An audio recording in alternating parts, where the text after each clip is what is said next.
আল্লাহ আমার রব, এই রবি আমার সব, দামে দামে তুন মনে তারি অনুভব।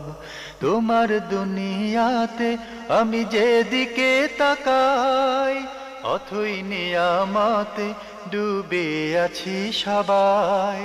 পাক পাখালির গানে শুনি তসবি কলো রব, তসবি কলো রব, আল্লাহ আমার রব, এই রবি। আসসালামু আলাইকুম, আলহামদুলিল্লাহ, আসসালাতু ওয়াসসালামু আলা রাসূলিল্লাহ। প্রিয় দর্শক, আপনারা যারা দেশে আছেন প্রবাসে, সবাইকে জানাই অনেক অনেক প্রীতি ও শুভেচ্ছা। শুরু হলো এনটিভি আয়োজিত এবং লাভ হলো নিবেদিত জুমাবারের লাইভ অনুষ্ঠান আপনার জিজ্ঞাসা। আপনাদের সাথে আছি আমি জয়নুল আবেদিন আজাদ। আর আপনাদের মনে জাগা প্রশ্নের জিজ্ঞাসার সরাসরি জবাব দিচ্ছেন বিশিষ্ট আলেম ডক্টর মোহাম্মদ সাইফুল্লাহ। আসসালামু আলাইকুম ওয়া রাহমাতুল্লাহি ওয়া বারাকাতুহু। প্রিয় দর্শক, আমাদের আজকের প্রাসঙ্গিক আলোচনার বিষয় হজের প্রকার। চলুন তাহলে জিজ্ঞাসার আলোকিত ভুবনে আমরা প্রশ্ন নিচ্ছি। আসসালামু আলাইকুম। প্রিয় দর্শক, পরিচয় দিয়ে প্রশ্ন করুন। ওয়ালাইকুম আসসালাম, আমি ঢাকা থেকে মিশু বলছি। জি বলুন। আমার প্রশ্নটা হজ প্রসঙ্গে। আমার প্রশ্নটা একটু বিবরণ দিয়ে বলবো, একটাই প্রশ্ন করব। হজে যাওয়ার আর্থিক সামর্থ্য আমার আছে, আমি হজে যাওয়ার জন্য রেজিস্ট্রেশনও করেছিলাম। তো এখন সমস্যা হলো, আমার হঠাৎ অসুস্থ হয়ে পড়ি, আমার কোমরে ডিস্ক কলাপস হয়ে গেছে। এর কারণে আমি 1.5 ঘন্টার বেশি সময় ধরে দাঁড়ায় থাকতে পারিনি এবং একটানা বসেও থাকতে পারি না। আমার এরপরে জোর করে সময়ের পরে যদি আমি জোর করে কিছু করি তো আমাকে ব্যথা ওঠে এবং আমার রেস্ট নিতে হয়, মাঝখানে রেস্ট নিতে হয়। আমি এই অসুস্থ হয়ে পড়ি, এখন আমার স্বাভাবিক হয়ে চলতে, মানে এই রেস্টটা না নিলে আমি স্বাভাবিক হয়ে চলতে পারি না। এই অবস্থায় আমার উপর হজের বিধানটা কি, শরিয়ার বিধান কি, কিভাবে হজে যেতে পারি আমাকে একটু বোঝায় বলুন। ধন্যবাদ আপনাকে। আপনি হজের প্রস্তুতি নিয়েছিলেন, আর্থিক সামর্থ্য আছে, আপনি এখন অসুস্থ হয়ে পড়েছেন, আপনার ডিস্ক কলাপস করেছে, আপনি বেশিক্ষণ দাঁড়িয়ে থাকতে পারেন না। এখন আপনার প্রতি বিধান কি হবে, আপনি কি করবেন, এই গুরুত্বপূর্ণ বিষয়টি জানতে চেয়েছেন। ধন্যবাদ আপনাকে। প্রথম কথা হচ্ছে, এক্ষেত্রে আপনি ডাক্তারের পরামর্শ নিতে পারেন। আপনার সফর করার মতো সুযোগ আছে কিনা, সফর করতে পারবেন কিনা। যদি সফর করার মতো অনুমোদন থাকে তাহলে আপনি হজের জন্য সফর করবেন। বেশিক্ষণ দাঁড়িয়ে থাকার বিষয়টি আসলে আপেক্ষিক, কারণ হজে দাঁড়ানো কোনো প্রোগ্রাম নেই, মানে দাঁড়িয়ে থাকতে হবে এমন কোনো প্রোগ্রাম নেই হজে। সেক্ষেত্রে আপনি তাওয়াফ এবং সাই এর ক্ষেত্রে বসেও করতে পারেন, হুইল চেয়ারেও করতে পারেন। আরও বর্তমানে বিভিন্ন ধরনের ব্যবস্থা আছে, সেখানে তাওয়াফ সাই করার আলাদা ব্যবস্থা রয়েছে। বাকি আপনি যেই অসুস্থতার কথা বলেছেন, এই অসুস্থতার চিকিৎসাও রয়েছে, চিকিৎসাও নিতে পারেন। পরবর্তীতে আপনি যদি চিকিৎসা নিয়ে পরবর্তীতে হজে যান সেটাও আপনি করতে পারেন, সেটাও আপনি করতে পারবেন। আপনি যেই অসুবিধার কথা বলেছেন, এই অসুবিধাতে আপনি হজে যেতে মানে তেমন কোনো বাধা আমি দেখি না, কারণ তাওয়াফ এবং সাই এগুলোতে আপনি দীর্ঘক্ষণ দাঁড়িয়ে থাকার কাজ, সেগুলো আপনি বসে বসে করতে পারবেন। জামারে পাথর মারাটা কেমন হবে? জামারা পাথর মারা তিনি নিজের পক্ষ থেকে অন্য লোক কারোর মাধ্যমে করাতে পারবেন। এরপরও যদি মানে একেবারেই মেডিকেল সায়েন্সের মানে চিকিৎসকের পরামর্শের আলোকে আপনার সফর করাটাই মানে সম্ভব নয় এমন কথা বলেন, আমার মনে হচ্ছে এমনটা নয়। এগুলো আমাদের ডাক্তারদের অনেক সময় দেখা যায় যে অনেক বেশি রোগীকে ভয় দেখিয়ে দেন এবং অনেক বেশি কথা বলেন। সেক্ষেত্রে আমার মনে হচ্ছে যে যদি এমন হয়ে যায় যে একেবারেই সম্ভব নয়, তাহলে আপনার জন্য জায়েজ আছে, আপনি আপনার পক্ষ থেকে যে কোনো একজনকে দিয়ে বদলি হজ করাতে পারেন। কিন্তু আমার মনে হচ্ছে আপনি হজ করতে পারবেন। আপনি একটু চিকিৎসা নিন, তারপরে চেষ্টা করুন। আল্লাহ তাআলা আপনাকে হজ করার তৌফিক দান করুন। আমরা জানলাম বিষয়টি সম্পর্কে। প্রিয় দর্শক, প্রশ্ন নিচ্ছি। আসসালামু আলাইকুম, পরিচয় দিয়ে প্রশ্ন করুন। আসসালামু আলাইকুম, আমি গাজীপুর থেকে মোহাম্মদ আমিরুল ইসলাম। জি ভাইয়া, কেমন আছেন? আলহামদুলিল্লাহ, আপনারা কেমন আছেন? জি ভালো। জি, আমার প্রশ্ন হলো, আমাদের গ্রামের বাড়িতে যে রাস্তার পাশে অনেক গবাদি পশু থাকে, ঠিক আছে, এইগুলা অনেক সময় ওই যে অটোরিকশা কিংবা সিএনজির সাথে ধাক্কা খাইয়া দেখা যায় আঘাতপ্রাপ্ত হয়। আমার সামনে এরকম একটা প্রাণী আঘাতপ্রাপ্ত হইলো, মানে প্রাণীটা মৃত্যুর জন্য ছটফট করতেছে। ওই প্রাণীটা যদি ওই মুহূর্তে আমরা জবাই করি, এটা কি খাওয়া যাবে কিনা, আঘাতপ্রাপ্ত প্রাণী? জি, আসসালামু আলাইকুম। আমার একটাই কথা। ওয়ালাইকুম আসসালাম। প্রশ্ন তো পেয়েছেন? হ্যাঁ, প্রশ্ন পেয়েছি। সাথে সাথে আপনারা জবে করতে পারেন। জবে করলে আপনার জন্য খাওয়া হালাল, কোনো অসুবিধা নেই। খাওয়া হালাল, কোনো অসুবিধা নেই। জি, আমরা জানলাম বিষয়টি সম্পর্কে। প্রিয় দর্শক, প্রশ্ন নিচ্ছি। আসসালামু আলাইকুম, পরিচয় দিয়ে প্রশ্ন করুন। লাইনে আছেন? হ্যালো, লাইনে থাকলে আপনার পরিচয় দিয়ে প্রশ্ন করুন, আমরা আপনাকে শুনতে পাচ্ছি। আসসালামু আলাইকুম, আমরা আপনাকে তো শুনতে পাচ্ছিলাম। লাইনে থাকলে আপনার পরিচয় দিয়ে। জি ভাই লিয়াকত, আপনার প্রশ্ন করুন। আমার তো অনুষ্ঠান, আমার প্রশ্ন হলো, আমি সামনে মসজিদে নামাজ পড়ি। নামাজে হুজুর আসর এবং জোহরের নামাজে উনি সূরা ফাতিহা পড়েন, আমরাও ফাতিহা পড়ি। ওনার পরে আমার পড়ার কথা, দেখা যায় অনেক ক্ষেত্রেই মাইকে ওনার সাউন্ড ভেসে ওঠে। সেক্ষেত্রে দেখা যায় যে আমরা ওনার কাছে আগে পড়ে ফেলি, সেই ক্ষেত্রে আমাদের নামাজ হবে কি? আপনি কি প্রশ্ন করলেন ভাইয়া? হুজুরের পেছনে নামাজ পড়েন, জোহর আসর, এরপরে আপনি ফরজ নামাজের ক্ষেত্রে জি আমরা যে সূরা ফাতিহা পড়তেছি, জি দেখা গেল আপনারা আগে পড়ে ফেলেন। হুজুর তো আস্তে আস্তে পড়ে, আমাদের তো আমরা মনে মনে আস্তে আস্তে পড়ি। আগে পড়ে ফেলেন, আগে পড়ে ফেলেন, এই তো প্রশ্ন না? অনেক সময় হুজুর মাঝে মাঝে ওনার সাউন্ড আসে, সেটা আমার আগে হয়ে যায়, সেই ক্ষেত্রে আমাদের নামাজ হবে কি? মানে আপনি আগে পড়ে ফেলেন ফাতিহা, এই তো? হ্যাঁ, আমরা পড়তেছি, নরমালি পড়তেছি। জি, ধন্যবাদ আপনাকে। আপনাকে আর কোনো প্রশ্ন আছে? হলফ করে শোনা যায় যে। ধন্যবাদ আপনাকে, প্রশ্ন তো পেয়েছেন।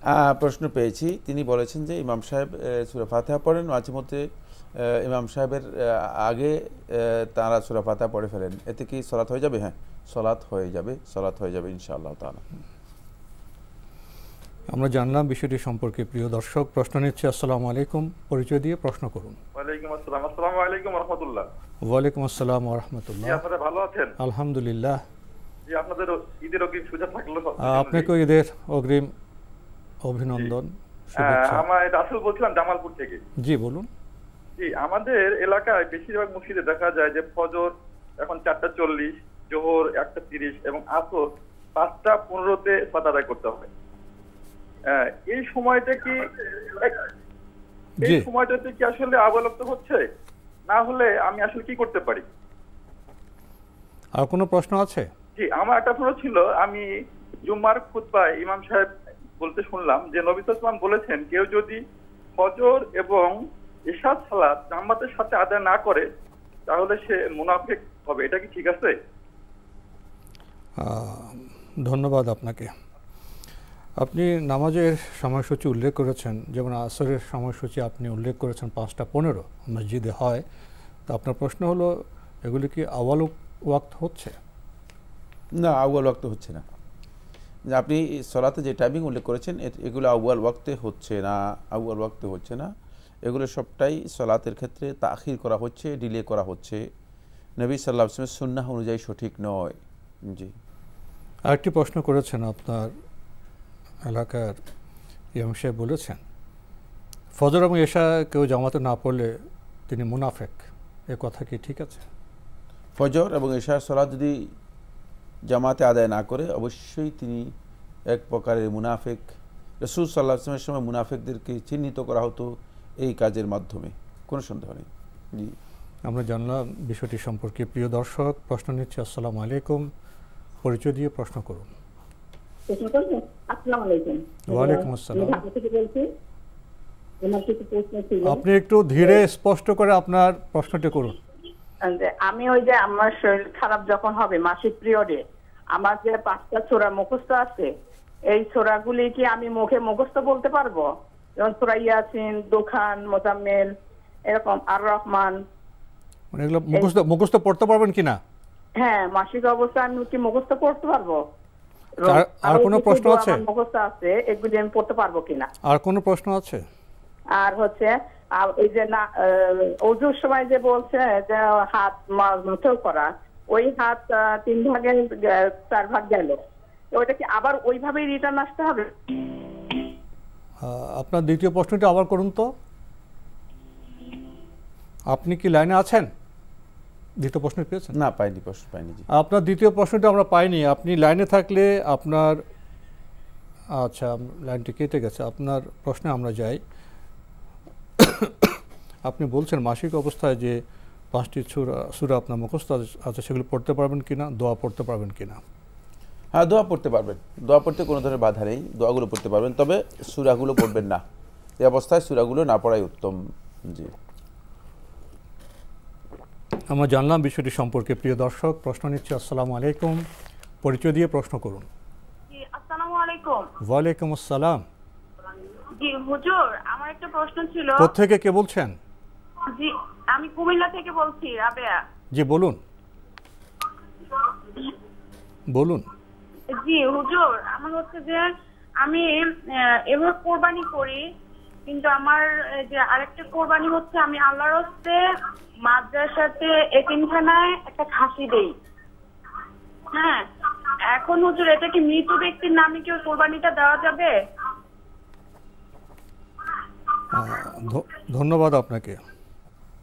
পেয়েছেন তো? জি, প্রশ্ন পেয়েছি। মৃত ব্যক্তির নামে নয়, মানে মৃত ব্যক্তির পক্ষ থেকে হলে জায়েজ হবে, মৃত ব্যক্তির পক্ষ থেকে জায়েজ হবে। যদিও এই মাসআলায় আলেমদের দ্বিমত আছে। বিশুদ্ধ বক্তব্য হচ্ছে মৃত ব্যক্তির পক্ষ থেকে সদকা করা, কোরবানি করা জায়েজ।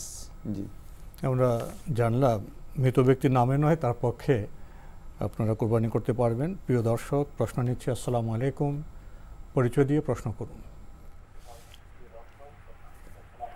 লাইনে আছেন? হ্যাঁ, আমি লাইনে আছি। জি, আপনার পরিচয় দিয়ে প্রশ্ন করুন।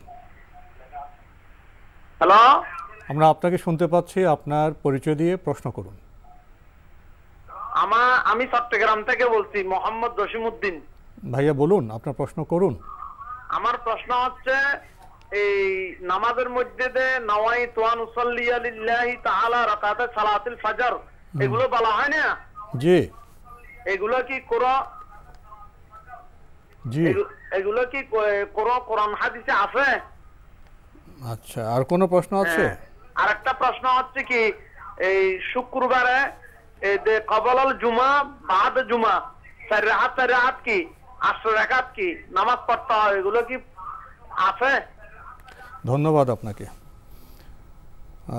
ওনার প্রথম প্রশ্ন যে আমরা নিয়ত পড়ি, সেটা কোরআন হাদিসে আছে কিনা? আল্লাহ তাআলা যেই নিয়তের কথা বলেছেন, এটা কোরআন এবং হাদিসের কোথাও নেই। কোরআনেও নেই, হাদিসের কোথাও নেই, কোরআন হাদিসের কোথাও নেই। জি, আরেকটি প্রশ্ন করেছেন, শুক্রবারে কাবলাল জুমা বাদাল জুমা 4-8 রাকাত। শুক্রবারে কাবলাল জুমা এবং বাদাল জুমা দুটি হাদিস দ্বারা সাব্যস্ত হয়েছে। কাবলাল জুমা হচ্ছে জুমার আগে যে সালাত আদায় করা হয় থাকে। কোনো ব্যক্তি যদি জুমার আগে মসজিদে যান, তিনি 2 রাকাত করে 2 রাকাতও পড়তে পারবেন, 4 রাকাতও পড়তে পারবেন, 6 রাকাতও পড়তে পারবেন, 8 রাকাতও পড়তে পারবেন। এটা হচ্ছে কাবলাল জুমা। এটা নির্দিষ্ট নয়, এটা ওয়াজিব নয়, এটা জানতে হবে।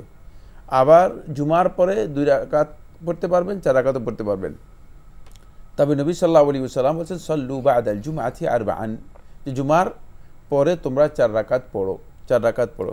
তাই এক্ষেত্রে সুন্নাহ হচ্ছে 4 রাকাত পড়া জুমার পরে, কিন্তু এগুলো বাধ্যতামূলক নয়, এগুলো ওয়াজিব নয়, এগুলো সুন্নাহ, এগুলো সুন্নাহ। আমরা জানলাম বিষয়টি সম্পর্কে। প্রিয় দর্শক, প্রশ্ন নিচ্ছি। আসসালামু আলাইকুম, পরিচয় দিয়ে প্রশ্ন করুন।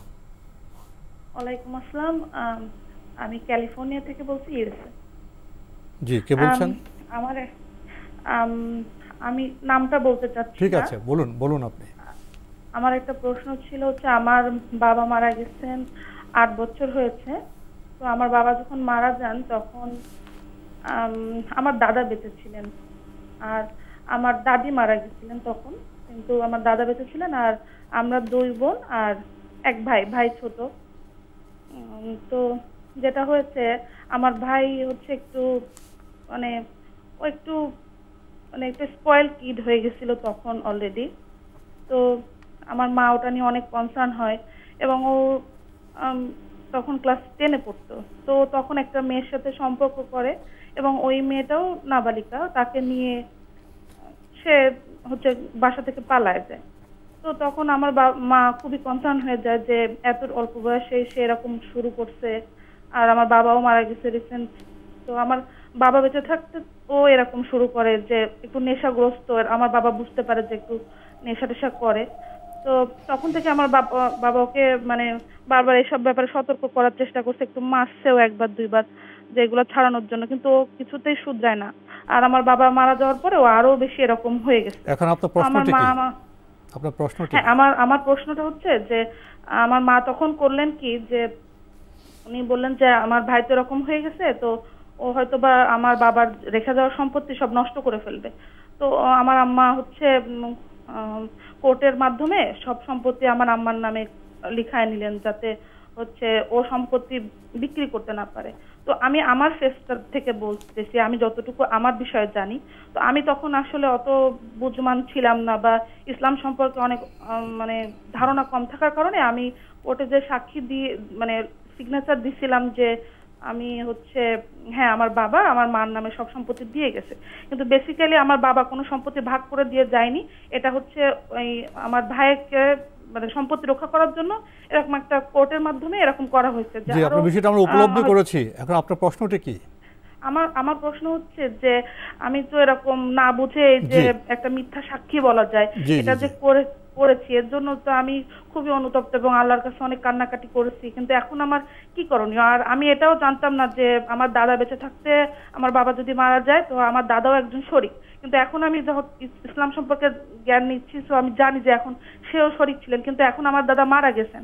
এখন আমার দাদা মানে আমি এই সম্পত্তি নিয়ে এখন কি করব? আমার মা এখন হচ্ছে আমার ভাই একদমই ঠিক হয় নাই। যে আপনার সমগ্র বিষয়টি আমরা মোটামুটি জানতে পেরেছি, উপলব্ধি করেছি।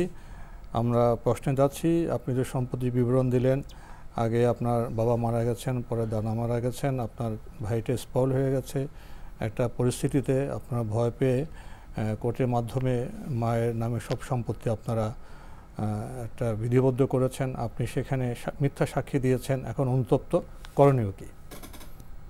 মিথ্যা সাক্ষী দিয়েছেন, এই জন্য আপনি আল্লাহ তাআলার কাছে তওবা করুন, অধিক পরিমাণে আল্লাহ সুবহানাহু ওয়া তাআলার কাছে তওবা করুন। যদি আল্লাহ সুবহানাহু ওয়া তাআলা ক্ষমা করেন, ক্ষমা করে দিতে পারেন ইনশাআল্লাহ তাআলা। কারণ আল্লাহ সুবহানাহু ওয়া তাআলা বান্দাদেরকে তওবা করতে বলেছেন এবং ক্ষমা করারও ওয়াদা দিয়েছেন। সুতরাং যেহেতু ক্ষমার ওয়াদা আছে, সেই জন্য আল্লাহ রাব্বুল আলামিনের কাছে অধিক পরিমাণে তওবা করুন, আল্লাহ রাব্বুল আলামিন ক্ষমা করবেন। 2 নম্বর যে বিষয়টি সেটা হলো সম্পদের ক্ষেত্রে আপনার দাদার যেই সম্পদ রয়েছে, এখন সম্পদের শরিয়া বিধান অনুযায়ী ফরাইজ অনুযায়ী সম্পদের বন্টন করতে হবে। সেই বন্টনটুকু যে কোনো একজন আলেমের কাছ থেকে জেনে নিতে হবে, মানে কারা ওয়ারিস আছে কারা ওয়ারিস নেই এর আলোকে সেটি বন্টিত হবে। তো সে বন্টন পদ্ধতি যদি বিস্তারিত আপনি মানে ওয়ারিসদের বিবরণ দেন, তাহলে হয়তো সেখানে বন্টন করে দিতে পারবে যে কোনো একজন আলেমের কাছ থেকে, সেটা বন্টন করে নিতে পারেন। এক্ষেত্রে আপনার করণীয় হচ্ছে যেটা, সেটা হলো যে আপনার মাকে স্পষ্ট করা এই বিষয়টি যে এই সম্পত্তির পরিপূর্ণ মালিকানা বা পরিপূর্ণ দখল তার নেয়া শরিয়া সম্মত নয়, মানে এর মালিকানা তিনি যে পদ্ধতি নিয়েছেন এটা শরিয়া অনুমোদন দেয় না, এবং এক্ষেত্রে হকদার যারা আছে হকদারদের কাছে সম্পদগুলো বন্টন করে দেয়া, হকদারদের কাছে বন্টন করে দেয়া। এক্ষেত্রে আপনার ভাই তিনি যদি স্বাভাবিক অবস্থায় থাকেন তাহলে অবশ্যই তিনি হক পাবেন, কোনো সন্দেহ নেই। কিন্তু তিনি যদি পাগল মাতাল হয়ে যান তাহলে এই সম্পত্তি থেকে তিনি হয়তো বঞ্চিত হবেন। জি, আমরা জানলাম বিষয়টি সম্পর্কে। প্রিয় দর্শক, প্রশ্ন নিচ্ছে। আসসালামু আলাইকুম, পরিচয় দিয়ে প্রশ্ন করুন। শরীয়তপুর থেকে। জি বলুন। হ্যালো, হ্যাঁ, আমার প্রথম প্রশ্ন হচ্ছে, আমার মেয়ের নাম হচ্ছে নানা রাখছে নূরে ফাতেমা, এই নামটার মধ্যে আমার মনে হচ্ছে কোনো শিরক জড়িত আছে। জি, নূরে ফাতেমা। জি, আমার দ্বিতীয় প্রশ্ন হচ্ছে, আমি যখন জানামাজে দাঁড়াই, মানে যদি কখনো বাসায় নামাজ পড়তে হয় জানামাজে পড়ি, তো ঠিক জানামাজটা বাহির দিয়ে কি আমার ওয়াইফ এবং মেয়ে যেতে পারবে? জানামাজের বাইরে দিয়ে কে যেতে পারবে? মেয়ে এবং ওয়াইফ। জানামাজটা ঠিক বাহির দিয়ে। ঠিক আছে, আর কোনো প্রশ্ন আছে? ধন্যবাদ আপনাকে।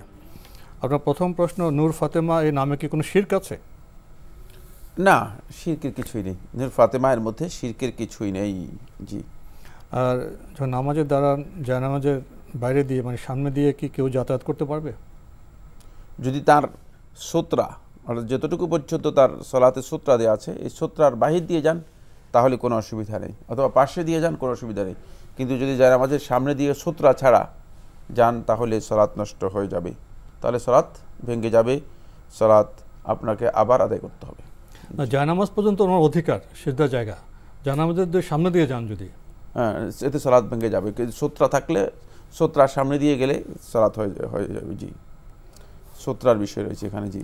আমাদের আজকের প্রাসঙ্গিক আলোচনার বিষয় হজের প্রকার, এ বিষয়ে কিছু বলবেন? ধন্যবাদ। অত্যন্ত গুরুত্বপূর্ণ একটি বিষয়। বিশেষ করে আমাদের হজ যাত্রী যারা আছেন, হজের উদ্দেশ্যে যারা রওনা করেছেন এবং যাচ্ছেন, চলে গিয়েছেন, যাবেন, এদের জন্য এই বিষয়টি ভালো করে জানতে হবে যে আপনি হজ করতে যাচ্ছেন, কোন প্রকারের হজ করছেন, কোন প্রকারের হজ করা আপনার জন্য উত্তম, এবং সেক্ষেত্রে আপনি এই হজের কি পদ্ধতি অনুসরণ করবেন। এই বিষয়গুলো যদি আমরা না জানি তাহলে অনেক সময় দেখা যাবে যে আমরা হজের জন্য গিয়েছি কিন্তু আমি জানি না আমি আসলে হজ কী ধরনের হজ করেছি। হজের তিনটি প্রকার আছে বা তিন প্রকারের হজ রয়েছে। প্রথম প্রকার হচ্ছে হজে ইফরাদ, দ্বিতীয় প্রকার হচ্ছে হজে কেরান, তৃতীয় প্রকার হচ্ছে হজে তামাত্তু। হজে ইফরাদ হচ্ছে আপনি মিকাত থেকে, মানে যেখান থেকে আপনি এহরাম করবেন, এহরামের জন্য কিছু সুনির্দিষ্ট জায়গা নির্ধারণ করা আছে। যেমন আমরা বাংলাদেশ থেকে আমরা যারা যাব, আমাদের এহরামের জায়গা হচ্ছে আস-সাইলুল কাবীর। বর্তমানে আস-সাইলুল কাবীর একটা ছোট্ট শহর, জেদ্দা প্রবেশ করার আগে ওই শহরের এটা হচ্ছে আমাদের এহরামের জায়গা।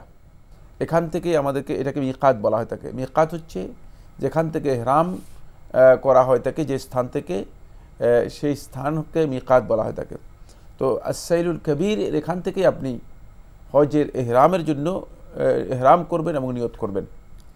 সেই ক্ষেত্রে হজে ইফরাদ হচ্ছে যে মিকাত থেকে কোনো হাজি সাহেব শুধুমাত্র হজের, মানে যে শুধুমাত্র লাব্বাইকা হাজ্জাতান, যে লাব্বাইকা হাজ্জাতান মানে হজের তালবিয়া পাঠ করে শুধুমাত্র হজের নিয়ত করবেন এবং হজের এহরাম করে গিয়ে তিনি হজে ইফরাদ পালন করবেন। সেক্ষেত্রে হজের সাথে উমরাকে সম্পৃক্ত করবেন না, হজের সাথে উমরাকে সংযুক্ত করবেন না। এই হাজি সাহেব যিনি শুধুমাত্র ইফরাদ করবেন, তিনি এহরাম করার পরে তিনি আল্লাহর ঘরে যাবেন। আল্লাহর ঘরে যাওয়ার পর তিনি তওয়াফে কুদুম করবেন। তওয়াফে কুদুম আল্লাহর ঘরের যাওয়ার পরে যে তওয়াফ করা হয় থাকে সেটাকে বলা থাকে তওয়াফে কুদুম। যেহেতু তিনি হজে ইফরাদ করতেছেন এর জন্য তার তওয়াফটা আগমনী তওয়াফ, তওয়াফে কুদুম করবেন। তওয়াফে কুদুম করার পরে তিনি ইচ্ছা করলে সাইও করতে পারেন। তওয়াফে কুদুমের পরে কোনো সাই নেই, কিন্তু যদি তওয়াফে কুদুমের পরে তিনি সাই করেন তাহলে এই সাইটা তার মানে ভ্যালিড হবে এবং এই সাই যেহেতু তিনি হজ করবেন, মানে হজের যে সাই আছে সেই সাই থেকে তিনি পেয়ে যাবেন, অব্যাহতি পেয়ে যাবেন, যেহেতু একই এহরামে তিনি এই আমলটুকু করতেছেন, একই এহরামে করতেছেন। এই কারণে এই সাইটুকু তার গ্রহণযোগ্য হবে। আর যেহেতু তিনি একটি মানে শরীয় সম্মত তওয়াফের পরে সাই করেছেন, এই জন্য তার এই সাইটা ভ্যালিড হবে এবং এই সাই তার হজের যে সাই আছে যেটা রোকন, সেই রোকন তার এখানে আদায় হয়ে যাবে। 2 নম্বর যেটি সেটা হলো হজে কেরান। হজে কেরান হচ্ছে মিকাত থেকে হাজি সাহেব হজ এবং ওমরা দুইটারই একসাথে নিয়ত করবেন। হজ এবং ওমরা দুইটারই একসাথে নিয়ত করবেন এবং ইহরাম করে যাবেন দুইটার একসাথে, লাব্বাইকা হাজ্জাতান ওয়া উমরা, হজ এবং ওমরা একসাথে নিয়ত করে যাবেন। এক্ষেত্রে তিনি প্রথমে গিয়ে ওমরা করবেন। উমরা করে গিয়ে হালাল হবেন না। হালাল হবেন না অর্থ হচ্ছে চুল কেটে যেভাবে হালাল হয়ে থাকে সেভাবে হালাল হবেন না, হজ পর্যন্ত অপেক্ষা করতে হবে, তাকে হজ পর্যন্ত অপেক্ষা করতে হবে। তারপরে 8 তারিখে তিনি মিনায় যাবেন, মিনায় গিয়ে 9 তারিখে আরাফায় সেভাবে হজের বিধানগুলো পালন করবেন। এই ধরনের হজ দুটা মানে এর দুটা প্রকার রয়েছে। প্রথম হচ্ছে যে হজ কিরান মা আল হাদি, যিনি কিরানের নিয়ত করেছেন সাথে হাদি নিয়ে গিয়েছেন, এটা হচ্ছে উত্তম যদি কেউ করতে চান। আর হজ কিরান বেগাইর হাদি, হাদি ছাড়া যদি কেউ হজ কিরান করে থাকেন তাহলে এক্ষেত্রে এটা তার জন্য তিনি করতে পারবেন জায়েজ, তবে এটা উত্তম নয়, এটা উত্তম নয়। 3 নম্বর হচ্ছে হজে তামাত্তু। হজে তামাত্তু হচ্ছে মিকাত থেকে তিনি শুধুমাত্র উমরার ইহরাম করবেন, শুধুমাত্র উমরার ইহরাম করবেন, লাব্বাইকা উমরাহ, শুধু উমরার তালবিয়া পাঠ করে উমরার ইহরাম করবেন। তারপরে গিয়ে আল্লাহর ঘরে তওয়াফ এবং সাই এবং তার সাথে হালাল হয়ে যাবেন, হলক করে অথবা চুল ছোট করে হালাল হয়ে যাবেন। তারপরে তার উমরা শেষ হয়ে যাবে, উমরা শেষ হয়ে যাওয়ার পর তিনি ফ্রি হয়ে যাবেন। আমাদের দেশের যে সমস্ত হাজি সাহেবরা রয়েছেন তাদের জন্য সবচেয়ে উত্তম হচ্ছে তারা হজে তামাত্তু করবেন। অনেকেই বলে থাকেন যে হজে কেরান করা উত্তম, তাদের এই বক্তব্য সঠিক নয়, তাদের বক্তব্য সঠিক নয়। যেহেতু আল্লাহ সুবহানাহু ওয়া তাআলা কোরআনে কারীমে স্পষ্ট করেছেন ওয়া আতিমুল হাজ্জা ওয়াল উমরাতা লিল্লাহ, তোমরা আল্লাহ রাব্বুল আলামিনের সন্তুষ্টির জন্য হজ এবং উমরাকে পরিপূর্ণরূপে আদায় করো। হজে তামাত্তুয়ের মধ্যেই হজ এবং উমরা দুটি পরিপূর্ণরূপে আদায় হয়ে থাকে। সেক্ষেত্রে এই হাজি সাহেব তিনি মক্কা থেকে 8 তারিখে আবার ইহরাম করবেন, যেখানে থাকবেন সেখান থেকে ইহরাম করবেন এবং পরবর্তীতে হজের কাজগুলো সম্পন্ন করবেন। জি, আমরা খুবই গুরুত্বপূর্ণ বিষয় হজের প্রকার সম্পর্কে মৌলিক কথাগুলি জানলাম। প্রিয় দর্শক, প্রশ্ন নিচ্ছি। আসসালামু আলাইকুম, পরিচয় দিয়ে প্রশ্ন করুন। ওয়ালাইকুম আসসালাম ওয়া রাহমাতুল্লাহি ওয়া বারাকাতুহু। আমি ঢাকা মিরপুর থেকে এম রহমান বলছি। জি ভাইয়া বলুন। জি, আমি জানতে চাচ্ছি যে একজন মহিলা বিবাহিত হয়েও অন্য কোথাও যদি কুমারী পরিচয় দিয়ে বিয়ে হয় তাহলে সেই বিয়েতে কি শরীয়তসম্মত বিয়ে হয়? আপনার প্রশ্নটি বুঝতে পারলাম না। একজন মহিলা বিবাহিত, সে তারপর আবার কুমারীর সাথে বিয়ে, এবং বিধবা। আচ্ছা, কুমারী পরিচয় বিয়ে। আচ্ছা, আর কোনো প্রশ্ন আছে? আর সেকেন্ড প্রশ্ন হচ্ছে দাড়ি রাখার সুন্নত, দাড়ি রাখার প্রকৃত শরীয়তসম্মত দাড়ি রাখা কোনটা?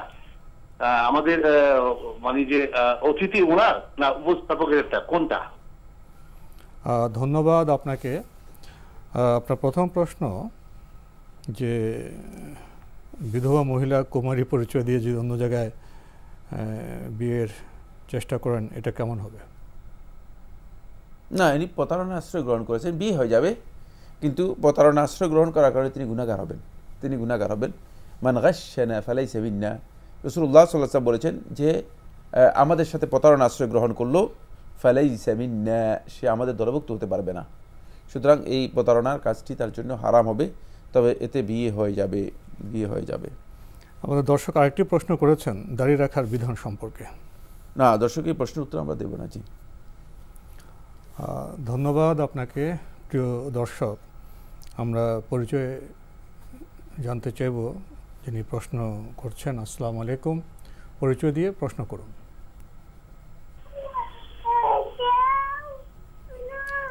লাইনে আছেন? জি জি, আমি লাইনে আছি। আপনার পরিচয় দিয়ে প্রশ্ন করুন। জি, আমার নাম সুমন, আমি ঢাকা থেকে বলছি। আমি আমার ছেলের নাম রেখেছি হচ্ছে আলিফ মাহমুদ, মোহাম্মদ আলিফ মাহমুদ। তো যেহেতু আমি আবার এই লোক মুখে শুনি যে আলিফের কোনো অর্থ নেই, আমার ইন্টেনশন ছিল যেটা যে আমার ছেলের নাম আলিফ। আলিফ তো একটা আরবি অক্ষর, বললেই সেটা 10টা করে নেকি হয়, সেই আশায় আমি আমার ছেলের নাম রেখেছি। তো আসলে এটা ইসলামী অনুযায়ী ঠিক হয়েছে কিনা এটা আমি সম্পর্কে জানতে চাচ্ছিলাম। আপনার আর কোনো প্রশ্ন আছে? না, আর কোনো প্রশ্ন নেই। ধন্যবাদ আপনাকে। এই নামটি কি রাখা ঠিক হয়েছে? হ্যাঁ, আলিফ মাহমুদ নামটি ঠিক আছে, এতে কোনো ধরনের সমস্যা নেই, কোনো ধরনের ভুল কিছুই নেই, বরং নামটি খুবই উত্তম। আলিফ শব্দটি খুব মানে ভালো অর্থ। আলিফ হচ্ছে মানে যিনি ভালোবাসার সম্পর্ক, বুঝলেন না, বন্ধু এবং মানে ভালোবাসা মানে বান্ধব বোঝা অর্থে ব্যবহার হয়তো আলিফ শব্দ। কারণ আমরা জানতে হবে আমাদেরকে একটা হচ্ছে হারফ, বর্ণ, আর হচ্ছে বর্ণ থেকে ডিরাইভ করা শব্দ, দুইয়ের মধ্যে পার্থক্য রয়েছে। আমাদেরকে ভাষাগত জ্ঞানগুলো অর্জন করতে হবে, এতে কোনো সন্দেহ নেই। আলিফ মাহমুদ কারণ নাম রাখা জায়েজ। ধন্যবাদ আপনাকে। প্রিয় দর্শক, আমরা প্রশ্ন নিচ্ছি। আসসালামু আলাইকুম, পরিচয় দিয়ে প্রশ্ন করুন। আসসালামু আলাইকুম রাহমাতুল্লাহ। আমি Mohammad Nasiruddin Sikdar, USA New York bathroom থেকে বলতেছি। জি বলুন। জি, আমার প্রশ্ন জাস্ট একটু জানার জন্য। আমি এখানে অনেকদিন ধরে আছি ইউএসএ তে। আমি সাধারণত বাংলাদেশে কোরবান করে থাকি। এখানে যদি আমি করে থাকি, আমি কি আমার নামে দেবো না আমার ওয়াইফের নামে দেবো? আমার ওয়াইফ কোনো ইনকাম করে না। আর দ্বিতীয় কোয়েশ্চেন আর কিছু না, এইটাই। আর কোরবানের ব্যাপারে যদি আমাদের কিছু বলতেন। ধন্যবাদ আপনাকে। আপনি মার্কিন যুক্তরাষ্ট্রে থাকেন, তো আপনি কি ওখানে কোরবানি দিবেন কার নামে, আপনার নামে না আপনার স্ত্রীর নামে? না, যদি আপনি উনিও ইনকাম করে থাকেন, পরিবারের প্রধান হয়ে থাকেন, তাহলে আপনার নামই কোরবানি হবে। সেক্ষেত্রে আপনার ওয়াইফ শরিক হবে বলতে বোঝাচ্ছে সওয়াবের মধ্যে অবশ্যই যে আমার পরিবার থেকে এই কোরবানি করলাম, তাহলে এর মধ্যে তিনিও সওয়াবের মধ্যে অংশগ্রহণ করবেন। মানে পুরা কোরবানিটাই হবে আপনি এবং আপনার পরিবারের পক্ষ থেকে। জি, উনি সেটা কোরবানিটা দিলেন আল্লাহর নামে। আমরা জানলাম বিষয়টি সম্পর্কে। প্রিয় দর্শক, প্রশ্ন নিচ্ছে। আসসালামু আলাইকুম, পরিচয় দিয়ে প্রশ্ন করুন।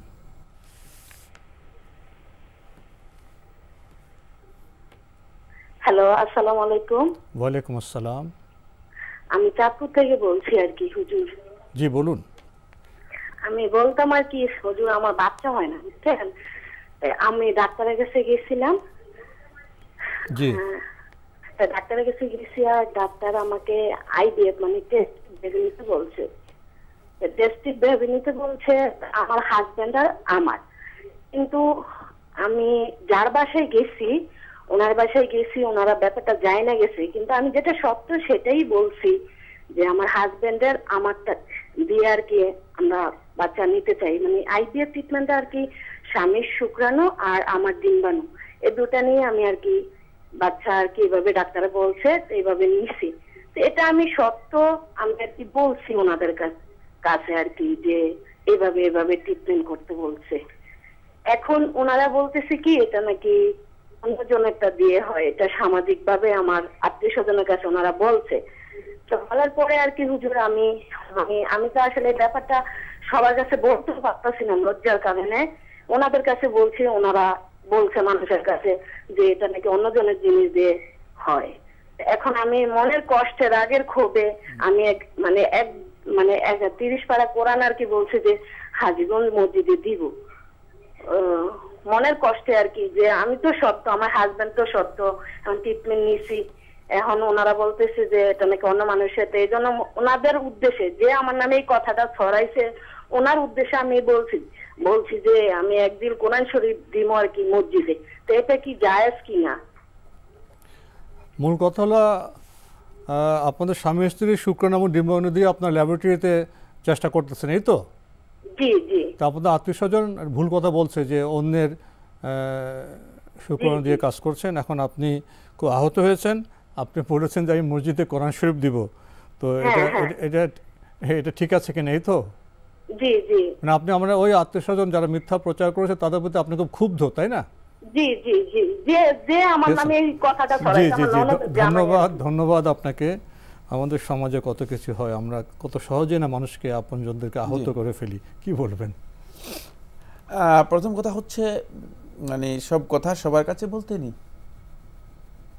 আল্লাহ রাব্বুল আলামিন কোরআনে আমাদেরকে শিক্ষা দিয়েছেন। সূরা ইউসুফ পড়বেন যে ইউসুফ আলাইহিস সালাতু ওয়াস সালামকে তার পিতা যে উপদেশ দিচ্ছে যে লা তাখসুসু রুইয়াকা আলা ইখওয়াতিক, তোমার এই স্বপ্নের কথা তোমার ভাইদেরকে বলবা না। দেখেন, ভাইরা তো সবচেয়ে কাছের। তো আপনি ভুল কাজটি করেছেন, ফলে আপনি একটি বিপদের মধ্যে পড়ে গিয়েছেন। ভুল কাজ করার কারণে বিপদে পড়ে গিয়েছেন। 2 নম্বর হচ্ছে আপনার এই কাজটি জায়েজ। সুতরাং কে কি বলেছে এর জন্য আপনার আসলে অত বেশি ভ্রুক্ষেপ করার প্রয়োজন নেই, গুরুত্ব দেওয়ার কোনো দরকার নেই না। আপনার ব্যক্তি স্বার্থের জন্য অন্য ব্যক্তি আপনাকে আঘাত হানতেই পারে, সেখানে আপনার স্বার্থ নষ্ট করা, এটা অনেকের উদ্দেশ্য হতে পারে, সেক্ষেত্রে এটাকে ভ্রুক্ষেপ করবেন না। আর আপনি যেটা মানত করেছেন যে কোরআন শরীফ মসজিদে দেওয়া, কোরআন শরীফ মসজিদে দেওয়া জায়েজ। সুতরাং মসজিদে আপনি একটি কোরআন যদি মসজিদে দেন, দিতে পারেন, এতে কোনো অসুবিধা নেই, আপনি দিতে পারবেন। তবে আপনি তাদের উপর সংক্ষুব্ধ না হয়ে আপনার কাছে আপনি নিজেকে ব্যস্ত রাখুন এবং তাদের সাথে এ নিয়ে কোনো ঝামেলা না করে আল্লাহ তাআলার কাছে বেশি বেশি করে নিজের জন্য দোয়া করুন। আমরা জানলাম বিষয়টি সম্পর্কে। প্রিয় দর্শক, প্রশ্ন নিচ্ছে। আসসালামু আলাইকুম, পরিচয় দিয়ে প্রশ্ন করুন। ওয়ালাইকুম আসসালাম হুজুর। যে আপনার পরিচয় দিয়ে প্রশ্ন করুন। আসসালামু আলাইকুম। ওয়ালাইকুম আসসালাম। হুজুর, আমার প্রশ্ন হইলো, আমার শরীরটা অনেক খারাপ, দুর্বল, বুঝছেন, মাথা ব্যথা, আগুর মধ্যে ব্যথা। না আমি এই যে চেহারে বইয়ে নামাজ পড়ি হুজুর, আমার নামাজটা সঠিক হইব নাকি? আমার আগুর মধ্যে অনেক ব্যথা, আগুর হাড্ডি ক্ষয় হয়ে গেছে, আমি বসতো সমস্যা। জি, আপনার আর কোনো প্রশ্ন আছে? আর এই 12:30 বাজে জোহরের নামাজ পড়ানো যাইব কিনা? ধন্যবাদ আপনাকে। প্রশ্ন তো পেয়েছেন? প্রশ্ন পেয়েছি। আপনি সর্বোচ্চ চেষ্টা করুন ফরজ সালাতগুলো অন্তপক্ষে বসে আদায় করার জন্য, দাঁড়িয়ে বসে কিয়াম, রুকু, সিজদা করে আদায় করার জন্য সর্বোচ্চ চেষ্টা করুন। অলসতা সালাতের ক্ষেত্রে মোটেও প্রযোজ্য নয়। আপনার কি প্রবলেম, সেই প্রবলেম উপর নির্ভর করবে আপনি আসলে কি করতে পারবেন কি পারবেন না। কিন্তু চেয়ারে বসে সালাত আদায় করা আলেমদের মধ্যে এটা বিতর্কিত একটি মাসআলা। চেয়ারে বসে শুধুমাত্র ওই ব্যক্তির জন্য সালাত জায়েজ যে ব্যক্তি নিচে সিজদা করতে পারেন না, তাহলে তিনি চেয়ারে বসে সিজদা করবেন। নিচে সিজদা করতে পারেন না যে ব্যক্তি, তার জন্য জায়েজ। কিন্তু শরীরে অসুস্থতা, শরীরে দুর্বলতা, এগুলো তো মানুষের জীবনে একেবারেই মানে নিত্য নৈমিত্তিক বিষয় এবং অপরিহার্য অংশ। এগুলো থেকে মানে মানুষ আলাদা হওয়ার কোনো সুযোগ নেই। একটু খারাপ লাগলেই একেবারে চেয়ারে বসে সালাত করবে, এটা যথেষ্ট না। অধিকাংশ লোকেরই হাঁটু ক্ষয় হয়ে যাচ্ছে। কিন্তু সালাতের জন্য একটু অন্তপক্ষে 2 রাকাত সালাতের জন্য একটু চেষ্টা করে দেখা যাচ্ছে সব কাজ করতে পারে, শুধু সালাতের সময় আসলে এই ধরনের হাঁটু ক্ষয় হয়ে গেছে ইত্যাদি ইত্যাদি মাসআলা আমাদের কাছে আসে। তো এই জন্য বলছি সর্বোচ্চ অন্তপক্ষে ফরজ সালাতগুলোর ব্যাপারে সক্রিয় হওয়ার জন্য চেষ্টা করুন, আল্লাহকে ভয় করুন। 2 নম্বর যে মাসআলা সেটা হচ্ছে 12:30টায় জোহরের সালাত আদায় করতে পারবেন কিনা। হ্যাঁ, 12:30টায় জোহরের সালাত আদায় করতে পারবেন। বর্তমানে জোহরের সালাতের ওয়াক্ত মানে 12:30টার অনেক আগে হয়ে যায়, অনেক আগে হয়ে যায়। জি, আমরা জানলাম বিষয়গুলি সম্পর্কে। প্রিয় দর্শক, প্রশ্ন নিচ্ছে। আসসালামু আলাইকুম, পরিচয় দিয়ে প্রশ্ন করুন। হ্যালো, আসসালামু আলাইকুম। ওয়ালাইকুম আসসালাম। ওয়ালাইকুম আসসালাম। আমি কুমিল্লা হোমনা থেকে বলছি। কে বলছেন? হোমনা থেকে বলছি। কে বলছেন? এম শিকদার। জি শিকদার ভাই, প্রশ্ন করুন।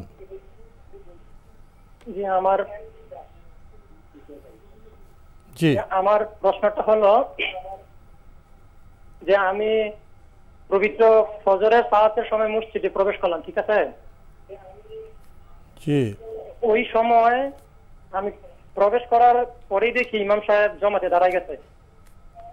তখন ওই ক্ষেত্রে কি আমি সরাসরি জমাতে অংশগ্রহণ করব নাকি আগে প্রিয় নবী সাল্লাল্লাহু আলাইহি সাল্লামের সুন্নাতটা 2 রাকাত সুন্নাত আদায় করব? জি, আর কোনো প্রশ্ন আছে? যদি আগে জমাতে আদায় করি, জমাতে অংশগ্রহণ করি, তাহলে সুন্নাতটা কখন করব ওইটা একটু বলবেন। আপনার প্রশ্নটি পেয়েছি। আপনার আর কোনো প্রশ্ন আছে? জি না। ধন্যবাদ আপনাকে, ধন্যবাদ আপনাকে। পেয়েছেন তো? জি, প্রশ্ন পেয়েছি। আপনি যখনই মসজিদে এসে দেখবেন ইমাম সাহেব জামাত শুরু করে দিয়েছে, জামাত চলছে, তখন আর কোনো নফল সালাতের নিয়ত করা জায়েজ নেই, হারাম। ফাইজা উকিমাতিস সালাতু ফালা সালাতা ইল্লা আল মাকতুবা। রাসূলুল্লাহ সাল্লাল্লাহু আলাইহি ওয়াসাল্লাম বলেন, যখন সালাতের ইকামত হয়ে যায়, ফালা সালাতা ইল্লা আল মাকতুবা, ফরজ সালাত ছাড়া আর কোনো সালাত নেই। সুতরাং এই অবস্থায় যে কোনো ধরনের নফল সালাতের নিয়ত করা হারাম, এতে আপনার সালাতই হবে না। সুতরাং আপনি অবশ্যই ফরজ সালাতের মধ্যে অংশগ্রহণ করবেন। এর পরবর্তীতে আপনি যখন খুশি তখনই আপনি 2 রাকাত সুন্নত সালাত আদায় করতে পারবেন। পরবর্তীতে মানে ফরজ সালাত শেষ করার পরেও আদায় করতে পারবেন, আবার সূর্য উদিত হওয়ার পরেও আদায় করতে পারবেন। দুটাই সহি আমল, দুটাই জায়েজ। আমাদের আজকের প্রাসঙ্গিক আলোচনার বিষয় হজের প্রকার। কিছুক্ষণ আগে আমরা হজের 3টি প্রকার সম্পর্কে জেনেছি। আরও কিছু গুরুত্বপূর্ণ বিষয় সম্পর্কে জানতে চাইব আপনার কাছে। ধন্যবাদ। হজের প্রকারের সাথে সম্পৃক্ত গুরুত্বপূর্ণ আরও 3টি কথা আমি বলবো। প্রথম বিষয় হচ্ছে হজে ইফরাদে যারা হজে ইফরাদ করেন, এতে হজের যে কোরবানি, এটাকে হাদি বলা হয় থাকে, তাকে হাদি দিতে হবে না, তাহলে তিনি হাদি থেকে মানে বেঁচে গেলেন। কিন্তু হজে কিরান এবং তামাত্তু যিনি করবেন তিনি অবশ্যই হাদি দেবেন। এক্ষেত্রে যদি কেউ হাদি জবে করার মতো সামর্থ্য তার না থাকে, কোনো কারণে তার আর্থিক সংকটের কারণে হতে পারে, অথবা টাকা হারিয়ে গিয়েছে এমনও হতে পারে, তাহলে সেক্ষেত্রে তিনি অবশ্যই হজে 3টি সিয়াম পালন করবেন, আবার দেশে এসে 60টি সিয়াম, সর্বমোট 10টি সিয়াম পালন করবেন। যিনি হজের হাদি যার কাছে নেই, যিনি হজের হাদি জবে করার মতো সামর্থ্য রাখেন না, কিন্তু অবশ্যই কিরান এবং তামাত্তু দুটাতেই হাদি জবে করতে হবে। এরপরে যে বিষয়টি আলোচনা করব সেটা হচ্ছে অত্যন্ত গুরুত্বপূর্ণ। হজে ইফরাদে আপনি যে প্রথম যে তাওয়াফ করবেন সেটা তাওয়াফে কুদুম। অবশ্যই তাওয়াফে কুদুমের উপর নির্ভর করে পরবর্তীতে যদি তিনি তাওয়াফ না করেন তাহলে তার তাওয়াফ আর তার হজ হবে না। অবশ্যই তাকে 10 তারিখ আবার ফরজ তাওয়াফ করতে হবে, যেটাকে তাওয়াফুজ জিয়ারা বলা হয় থাকে। যেহেতু তিনি মনে করেছেন যে আমি একবার যেহেতু ইহরাম করে হজে তাওয়াফ করেছি, আমার আর তাওয়াফ করার প্রয়োজন নেই, না, আপনাকে অবশ্যই 10 তারিখে এবং 10 তারিখের পরবর্তীতে, বা যদি 10 তারিখে করতে না পারেন পরবর্তীতে তাওয়াফ করতে হবে। সেই ক্ষেত্রে যেহেতু একই ইহরামে যদি আপনি আগে তাওয়াফে কুদুমের সাথে সাই করেন তাহলে আপনি সাই না করলেও চলবে। কিন্তু যারা হজে তামাত্তু অথবা হজে কিরান করতেছেন তাদের বিষয়টি আলাদা। তাদেরকে অবশ্যই 10 তারিখে তাওয়াফ এবং সাই মানে অবশ্যই করতে হবে। যদি তাওয়াফের সাথে সাই না করেন তাহলে তার হজ হবে না, তার হজ বাতিল হয়ে যাবে, হজ হবে না। যেমনিভাবে তামাত্তুকারী অবশ্যই তিনি তাওয়াফ এবং সাই আলাদা করতে হবে, অন্যথা তার হজ হবে না, হজ হবে না। এক্ষেত্রে একটা ভুল মাসআলা প্রচলিত আছে, যে ভুল মাসআলাটি বলা হয় থাকে যে আপনি ইহরাম করে 8 তারিখে ইহরাম করে তাওয়াফ করবেন, তাওয়াফ করে তারপরে সাই করবেন, তাহলে আপনাকে আর হজের সাই করতে হবে না। এই মাসআলা ভুল, এতে হজ হবে না। আজকে সংক্ষেপে এতটুকু বললাম, অনেক কথা রয়েছে এখানে, গুরুত্বপূর্ণ কথা আছে। উপলব্ধি করলাম হজ সম্পর্কে আমাদের জানার মতো অনেক গুরুত্বপূর্ণ বিষয় রয়েছে। আজকে আমরা মৌলিক কিছু বিষয়ে আপনাদের সাথে শেয়ার করলাম। আশা করি আমরা যারা মুসলিম, যারা হজ করব, তারা হজের বিধিবিধান সম্পর্কে জানার জন্য আমরা গ্রন্থ ক্রয় করব, পাঠ করব, তাহলে আমাদের হজ সুন্দর হবে ইনশাল্লাহ। আশা করব কবুলও হবে। আমরা প্রশ্ন নিচ্ছি। আসসালামু আলাইকুম প্রিয় দর্শক, পরিচয় দিয়ে প্রশ্ন করুন। আসসালামু আলাইকুম। ওয়ালাইকুম আসসালাম। হুজুর, আমি শুক্রবারকার নামাজটা, এই জুম্বার নামাজটা, আমি তো হুজুর যে সব সুখা যেভাবে নামাজ পড়ি ওইভাবে কিন্তু পড়ি। 4 রাকাত সুন্নত, 4 রাকাত ফরজ, 2 রাকাত সুন্নত, 2 রাকাত নফল, এইভাবে পড়ি। মানে জোর সময় যেভাবে পড়েন, তাই না? আর যেই দোয়া দিয়া পড়ি ওই দোয়া দিয়ে পড়ি, দোয়া কালাম দিয়ে পড়ি। অন্য কোনো দোয়া কালাম দিয়ে পড়তে হইব নাকি আমার একটু জানাইবেন। আর আমার জি বলুন, আর কোনো প্রশ্ন আছে? না, আর কোনো প্রশ্ন নেই। ধন্যবাদ আপনাকে। আমাদের বোন সুন্দর প্রশ্ন করেছেন। উনি জুমার দিনকে বিশেষভাবে উনি গুরুত্ব দেন, তো ওনার মধ্যে প্রশ্ন জেগেছে উনি যে অন্য সময়ের মতো জোহর নামাজ যেভাবে পড়েন সেভাবে পড়লে হবে, বা অন্য কোনো আলাদা কি কোনো দোয়া কালাম আছে? যেভাবে আদায় করতেছেন সেভাবে আমি জানি না, মানে কিভাবে আদায় করতেছেন সেটা আমরা বলতে পারবো না। ফরজ, সুন্নত, নফল এগুলো সব পড়েন। জোহরের সালাত যেভাবে আদায় করতেছেন সেভাবে ঠিকই আদায় করতেছেন, সেভাবে আদায় করুন। তবে শুক্রবারে আপনি 2টি কাজ অতিরিক্ত করতে পারেন। সূরাতুল কাহফ পুরোটা তেলাওয়াত করবেন। রাসূলুল্লাহ সাল্লাল্লাহু আলাইহি ওয়াসাল্লাম বলেছেন যে শুক্রবারে অধিক পরিমাণে আল্লাহ নবী সাল্লাল্লাহু আলাইহি ওয়াসাল্লাম দুরূদ পড়া, আকসিরু আলাইহা ফিহি সালাহ, যে শুক্রবারে তোমরা বেশি পরিমাণে আমার উপর দরুদ পড়ো। দরুদটা শুক্রবারে অত্যন্ত গুরুত্বপূর্ণ একটি ইবাদত। আর শুক্রবারের বিকেল বেলায় অথবা ইমাম সাহেব যখন খুতবা শুরু করেন তখন থেকে খুতবা শেষ হওয়া পর্যন্ত, সালাত শেষ হওয়া পর্যন্ত, এই সময়টুকু দোয়া কবুলের সময়, এই সময় অধিক পরিমাণে ইস্তেগফার করবেন এবং আল্লাহ রাব্বুল আলামিনের কাছে দোয়া করবেন, আল্লাহুম্মা ইন্নী আসআলুকাল আফওয়া ওয়াল আফিয়াতা ফিদ দুনিয়া ওয়াল আখিরাহ। এই দোয়াগুলো এভাবে মুখে বলে দিলে যথেষ্ট হবে না, এগুলো জেনে নেওয়ার জন্য চেষ্টা করতে হবে এবং দোয়ার বইগুলো থেকে শিখে নেবেন ইনশাআল্লাহ। আমরা জানলাম বিষয়গুলো সম্পর্কে। প্রিয় দর্শক, প্রশ্ন নিচ্ছে। আসসালামু আলাইকুম, পরিচয় দিয়ে প্রশ্ন করুন। ওয়ালাইকুম আসসালাম ওয়া রাহমাতুল্লাহ। আমি বগুড়া থেকে ফাতেমা বলছি। জি বলুন। আমার দুইটি প্রশ্ন। আমার প্রথম প্রশ্নটা হচ্ছে তাজা মাছ, মানে আসলে আমি মানে তাজা মাছটা কাটতে পারি না, বিশেষ করে কই মাছ, সেই মাছটা তো সহজে মরেও না। এখন আমাদের এখানে নিয়ে আসলে সেই মাছটা আমি কি ডিপে রাখতে পারবো নাকি পরের দিনে কি কাটতে পারবো? ডিপে রাখা যাবে কিনা সেই তাজা মাছটা? ও ডিপে জেতা মাছ না? হ্যাঁ হ্যাঁ। আচ্ছা। আর আমার দ্বিতীয় প্রশ্নটা হচ্ছে যদি হঠাৎ কখনো আমি দেরি করে মানে জাগা পাই আর কি, ইয়ের সময় আর কি ফজরে, দেখলাম বেশি সময় নাই হাতে, তো আমি শুধু আগে ফরজ নামাজ আদায় করে নিলাম 2 রাকাত।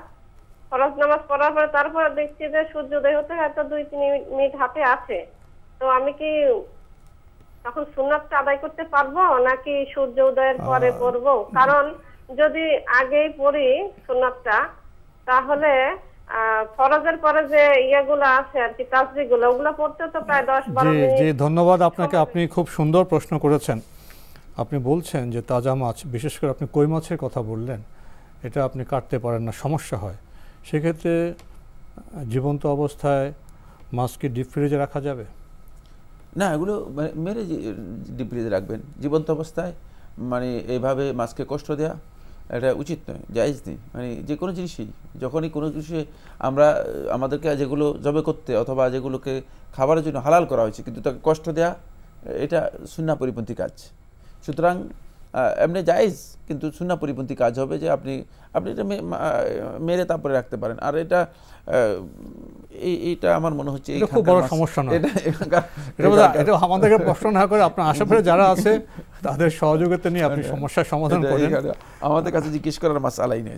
আপনার দ্বিতীয় প্রশ্নটি হলো, যদি কোনোদিন আপনার উঠতে বিলম্ব হয়, শুধু আপনার ফজরের ফরজ নামাজটি পড়তে পারবেন, তখন আপনি ফরজ পরে কি সুন্নত পড়তে পারবেন? না, সুন্নত তো আপনি সূর্য উদিত হওয়ার পর পড়বেন। সুন্নত সূর্য ফজর পরে আপনি আজকে রাজকাজ যেগুলো আছে সেগুলো করবেন, তারপরে সূর্য উদিত হওয়ার পর সুন্নাহ পড়বেন। জি, আমরা জানলাম বিষয়গুলি সম্পর্কে। প্রিয় দর্শক, প্রশ্ন নিচ্ছে। আসসালামু আলাইকুম, পরিচয় দিয়ে প্রশ্ন করুন। বলেন। যে আমরা আপনাকে শুনতে পাচ্ছি, আপনার পরিচয় দিয়ে প্রশ্ন করুন। হ্যালো, যে আমরা আপনাকে শুনতে পাচ্ছি, তো আপনার পরিচয় দিয়ে প্রশ্ন করুন। আসসালামু আলাইকুম। ওয়ালাইকুম আসসালাম।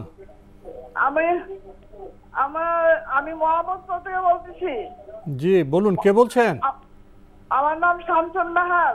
জি বলুন, আমরা আপনাকে শুনতে পাচ্ছি। শুনতে পাচ্ছি। বয়স 70। জি। আমার 2বার করোনা হয়েছে, আমার মাথাটা ডিস্টার্ব। কি আপনার মাথা ডিস্টার্ব? কিন্তু আমি আল্লাহর নাম বলি না, 5 ওয়াক্ত নামাজ পড়ি। জি। 5 ওয়াক্ত নামাজ পড়ি। জি। তাহাজ্জুদ পড়ি, 3 ওয়াক্ত কোরআন তেলাওয়াত করি। জি। কোরআন তেলাওয়াত করলে মাথাটা ঠিক থাকে। আচ্ছা। করলে মাথা ঠিক থাকে। আমার জন্য একটু দোয়া কইরা দেন যেন আমি মরার আগ পর্যন্ত আমি এইভাবে চলতে পারি। জি, ধন্যবাদ আপনাকে। জি, আল্লাহ তাআলার কাছে দোয়া করি আল্লাহ সুবহানাহু ওয়া তাআলা আপনাকে ঈমানের উপর মৃত্যু দান করুন এবং মৃত্যুর আগ পর্যন্ত আল্লাহ রাব্বুল আলামিন আপনাকে যে নেক আমলগুলো করছেন সেগুলোর তৌফিক দান করুন। জি, আমরা আপনার জন্য মহান আল্লাহর কাছে দোয়া করলাম আপনার কল্যাণের জন্য। আমরা নতুন প্রশ্ন নিচ্ছি। আসসালামু আলাইকুম, প্রিয় দর্শক, আপনার পরিচয় দিয়ে প্রশ্ন করুন। লাইনে আছেন? জি, আসসালামু আলাইকুম। ওয়ালাইকুম আমি আসসালাম। কোথা থেকে বলছিলাম? জি বলুন। বলুন। আমার প্রশ্ন হচ্ছে, আমি জানি গুনাহ করলে শয়তানের আনুগত্য হয়, তারপর আমার দ্বারা গুনাহ হয় এবং হচ্ছে, যদিও শয়তানের আনুগত্য করার উদ্দেশ্য কখনো কোনো কিছু করি না, তো এক্ষেত্রে কি আমার শিরক হবে? আর যদি শিরক হয় তাহলে এটা কি ছোট শিরক নাকি বড় শিরক? আর কোনো প্রশ্ন আছে? না, আর কোনো প্রশ্ন নেই। ধন্যবাদ আপনাকে। আপনার প্রশ্ন তো এরকম, আপনি জেনেছেন গুনাহ হলো শয়তানের আনুগত্য, তো গুনাহ হয়ে যাচ্ছে, তো এতে কি শিরক হচ্ছে? না, শিরক হবে না। গুনাহ হয়ে গেলে আপনি শিরক করছেন না, তবে গুনাহ তো অবাধ্যতা আল্লাহ তাআলার, কোনো সন্দেহ নেই। সেক্ষেত্রে অবশ্যই গুনাহ হওয়ার সাথে সাথেই আল্লাহ রাব্বুল আলামিনের কাছে তওবা করে নেবেন। হওয়ার সাথে সাথে ডিলে না করেই তওবা করে নেবেন, 1 নম্বর কাজ। 2 নম্বর কাজ হচ্ছে গুনাহকে মুছে ফেলার জন্য রিমুভার আছে, সেই রিমুভার ব্যবহার করবেন। এটাকে কাফারা বলা হয়। কিছু আমল আছে যে আমলগুলো কাফারাত লিজুনুব, গুনার জন্য এগুলো রিমুভার, গুনাহকে মোচনকারী, সেই কাজগুলো করবেন। তাহলে এগুলো আপনাকে জেনে নিতে হবে, সেই কাজগুলো করবেন। যে কোনো একটা ভালো কাজ করুন। তামহুহা, রাসূলুল্লাহ সাল্লাল্লাহু আলাইহি ওয়াসাল্লাম হাদিসের মধ্যে বলেছেন তাদের গুনাহকে রিমুভ করে দেবে। তো আপনি ওই একটা ভালো কাজ সাথে সাথে করে নেবেন। গুনাহ হলে সাথে সাথে একটা ভালো কাজ করে ফেলা। 3 নম্বর হচ্ছে, যেহেতু শয়তানের আনুগত্য, শয়তানকে ক্ষোভ দেওয়ার জন্য, শয়তানকে রাগান্বিত করার জন্য গুনাহ হয়ে গেলে এই 2টা কাজ করার পরে মানে আল্লাহর রাস্তায় কিছু দান করে দিন, কিছু সদকা করে দিন, অথবা সিয়াম পালন করুন। মানে নিজের উপর একটা মানে জিনিস, একটা দায়িত্ব নিয়ে আসুন। তাহলে দেখবেন যে শয়তান আস্তে করে আপনার কাছ থেকে সরে যাবে, কারণ শয়তান তখন রাগান্বিত হয়ে যাবে, বলে যে এরে দিয়ে আমার আনুগত্য চলবে না। জি, আমরা জানলাম বিষয়টি সম্পর্কে। প্রিয় দর্শক, প্রশ্ন নিচ্ছি। আসসালামু আলাইকুম, পরিচয় দিয়ে প্রশ্ন করুন। ওয়ালাইকুম আসসালাম, আমি আকলিমা খান যশোর থেকে বলছি। জি বলুন। আমার একটা প্রশ্ন, সেটা হলো আমার শ্বশুর শাশুড়ি আমি দেখি নাই। আমার স্বামীরা 4 ভাই, তারা সবাই যার যার সংসার তার মতো আলাদা আলাদা। আমি ভাড়া বাসায় থাকি। আমার একটা ছেলে বাচ্চা আছে। আমার স্বামী পরবর্তীতে একটা বিয়ে করে। বিয়ে করার পর থেকে আমার সাথে 3 বেলার এক ওয়াক্ত খান না, রাতের বেলাও থাকেন না। আমি আমার স্বামীকে বলছিলাম যে তুমি এই যে এগুলো করতেছো, এগুলো, আর আমার স্বামীর যে বোন ভাই যারা আছে তারা আমার সাথে কোনো সম্পর্ক রাখেনি। তাদের একটাই প্রশ্ন যে আমরা কয়জনদের মেনে নেব, আমরা কয়জনদের মেনে নেব। এখন আমার প্রশ্ন হলো, ওনারা আমার সাথে যে ব্যবহারটা করতেছেন, এটা কি কোরআন হাদিসে কি ব্যাখ্যা দেবেন? আর আমার স্বামী আমার সাথে যেটা করতেছেন, এটাও কি উনি কি ঠিক করতেছেন? হ্যাঁ, আমাকে খাওয়া পড়া সে ঠিকঠাক দিচ্ছে, কিন্তু সে মানে ফিজিক্যালি সে আমার সাথে খুবই কম থাকে আমার সাথে। এটাই আমার প্রশ্ন। এগুলো কি আমাদের এখানে করার মতো প্রশ্ন?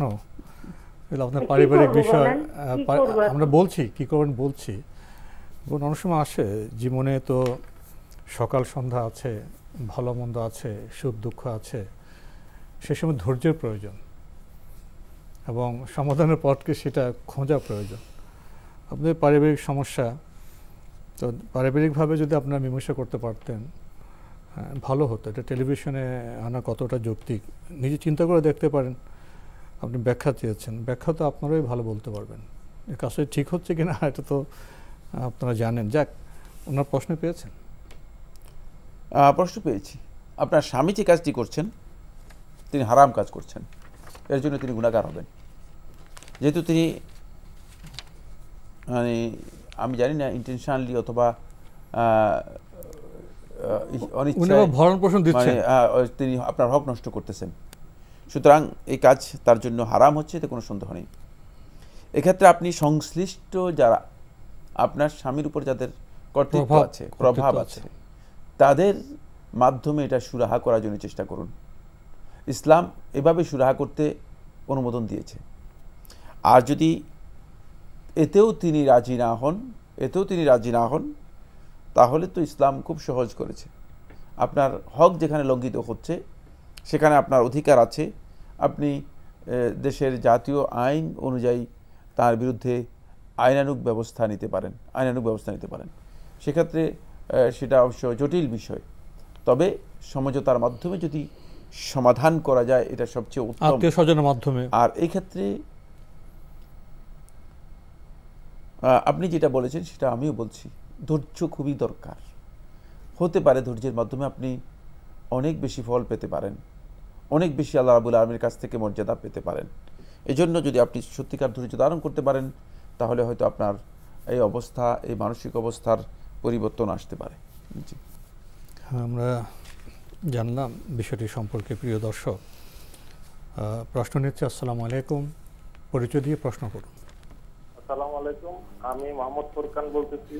ওয়ালাইকুম আসসালাম। জি ভাইয়া বলুন। আমি চট্টগ্রাম থেকে বলছি, মোহাম্মদ ফুরকান। জি, আমি আসলে একটা প্রশ্ন করতে চাচ্ছি, বর্তমানে যে ক্রিকেট খেলা বা ফুটবল খেলাগুলো হয় আন্তর্জাতিকভাবে হোক বা যেভাবে হোক, দেখা যায় এখানে বেট 365 এবং বিভিন্ন মদ জুয়া এই বিভিন্ন কোম্পানিগুলো এখানে স্পন্সর থাকে, এবং এই ইনকাম গুলো আসলে কতটুকু শুদ্ধ ইসলামিক ভাবে? আপনার প্রশ্ন হলো ক্রিকেট ফুটবল হচ্ছে, আবার যদি ইসলামিক জ্ঞান দেওয়া হয় যে আমি এটা ছেড়ে দিচ্ছি, আমি হজে যাচ্ছি, এই জিনিসগুলো আসলে একটু ক্লিয়ার করলে একটু ভালো হয়। আপনাকে একটু বুঝতে চাচ্ছি, বর্তমান পৃথিবীতে ক্রিকেট ফুটবল হচ্ছে, সেখানে যারা স্পন্সর করছে না তাদের স্পন্সর নিয়ে আপনার প্রশ্ন? না, স্পন্সর করতেছে, স্পন্সরের টাকাই তো এই খেলাগুলোর ইনকাম, মানে খেলোয়াড়রা টাকাটা পাচ্ছে, বিভিন্ন পার্সেন্টেজ পাচ্ছে, তো এই ইনকামের এইগুলোর স্পন্সর থেকে তো ওরা আয়গুলো হয়।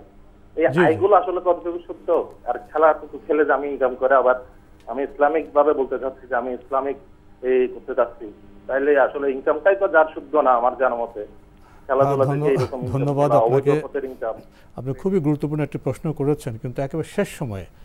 ক্রিকেট ফুটবল হচ্ছে, স্পন্সর করছে, আপনার প্রশ্ন হলো স্পন্সরের টাকা থেকে তো খেলোয়াড়রা টাকা পাচ্ছেন এবং তারা হজে যাচ্ছেন, ধর্মীয় কাজ করছেন, আপনার বিবেচনায় সেই ওদের টাকা তো ইনকাম তো শুদ্ধ নয়, ওদের হজ ইবাদত এগুলো হবে?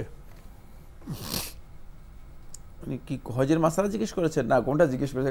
তিনটা বিষয়, ক্রিকেট ফুটবল স্পন্সর, খেলোয়াড়রা টাকা পান স্পন্সরের টাকা থেকে। ওনার বক্তব্য, স্পন্সর যদি তিনি বৈধ কোনো মানে কোম্পানি হয়ে থাকে তাহলে স্পন্সর হালাল, কিন্তু যদি হারাম কোনো কোম্পানি হয়ে থাকে অবশ্যই স্পন্সর হারাম, কোনো সন্দেহ নেই।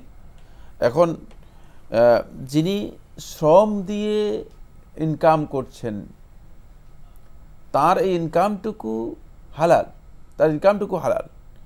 আর 2 নম্বর হচ্ছে এর সাথে যুক্ত করেছেন সেটা হলো হজ উমরা করা। হজ উমরা অবশ্যই তার মানে হালাল ইনকাম থেকে যদি তিনি করে থাকেন আল্লাহ রাব্বুল আলামিন অবশ্যই কবুল করবেন। আল্লাহ সুবহানাহু ওয়া তাআলা হালাল ইনকাম থেকে যদি আল্লাহর বান্দা হজ এবং উমরা করে থাকেন অবশ্যই কবুল করবেন। আর কোনো ব্যক্তি যদি তার ইনকামের ব্যাপারে মানে কোনো কারণে সন্দেহ থাকে, তিনি আল্লাহ তাআলার কাছে তওবা করবেন এবং তিনি হজ উমরা করবেন। হজ উমরা তো আর এই কারণে তিনি বাদ দেবেন না, এ কথা বলবেন না যে না আমি যেহেতু আমার ইনকাম আছে, আমার টাকা পয়সা আছে, কিন্তু আমার টাকা পয়সার মধ্যে কিছুটা আমার কাছে সন্দেহ আছে, তাহলে আমি এখন হজ আর উমরা করব না কোনোদিন।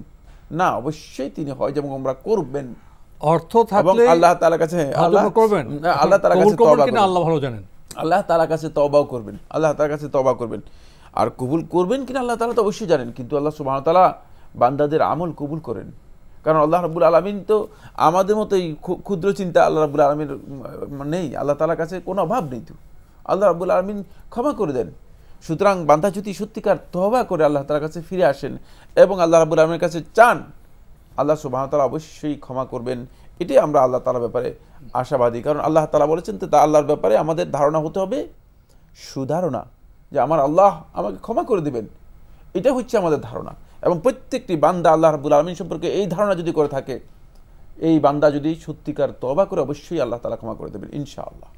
বিভিন্ন সময় আমরা একটা ব্যক্তির একটা কাজকে নির্দেশ করি ঠিকই, আমরা যারা কথা বলছি আমাদের জীবনে অনেক গুনাহ থাকে না, অনেক পাপ থাকে না, ওনার একদিক থেকে প্রশ্নবোধক, আমি তো 10 দিক থেকে প্রশ্নবোধক, আল্লাহ ক্ষমা ছাড়া তো আমরা চলতেই পারবো না। যেমন এই ভাই ক্রিকেট এবং ফুটবল নিয়ে যিনি প্রশ্ন করেছে, হতে পারে যে তার প্রচুর ইনকাম হারাম, মানে আমি জানি না, আমাদের জীবনে তো হারাম আছে, ভুল আছে, এরপর তো আমরা যেটা ইবাদত, যেটা শুদ্ধ পথ, আমরা সেখানে যাওয়ার চেষ্টা করব। আল্লাহর কাছে আমরা ক্ষমা চাইব, আমাদের সব কাজ আমরা সুন্দর এবং শুদ্ধ করার চেষ্টা করব। প্রিয় দর্শক, সময়ের কারণে আমরা আজকের প্রশ্ন নিতে পারছি না, তবে আপনাদের অবগতির জন্য জানাতে পারি আপনার জিজ্ঞাসা অনুষ্ঠানটি সপ্তাহে রবি, সোম, মঙ্গল, বুধ এই 4 দিন বিকেল 5:30টায় সম্প্রচার হয়ে থাকে। ওইসব অনুষ্ঠানে আপনাদের মনে জায়গা প্রশ্ন চিঠির মাধ্যমে, ইমেলের মাধ্যমে পাঠাতে পারেন। আমাদের ঠিকানা পরিচালক আপনার জিজ্ঞাসা, এনটিভি, বিএসসিসি ভবন, 7ম তলা, 102 কাজী নজরুল ইসলাম অ্যাভিনিউ, কারওয়ান বাজার, ঢাকা 1215। ইমেল অ্যাড্রেস আপনার জিজ্ঞাসা @ntvbd.com।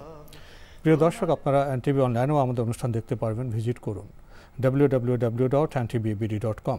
এছাড়া ইউটিউবে এবং আমাদের ভেরিফাইড ফেসবুক পেজে অনুষ্ঠান দেখতে পারবেন। সবশেষে রয়েছে গ্রন্থ পরিচিতি। আমাদের আজকের গ্রন্থের নাম ইসলামী শরীয়তের মৌলিক নীতিমালা, লিখেছেন শেখ আব্দুল হামিদ আল ফাইজি আল মাদানী।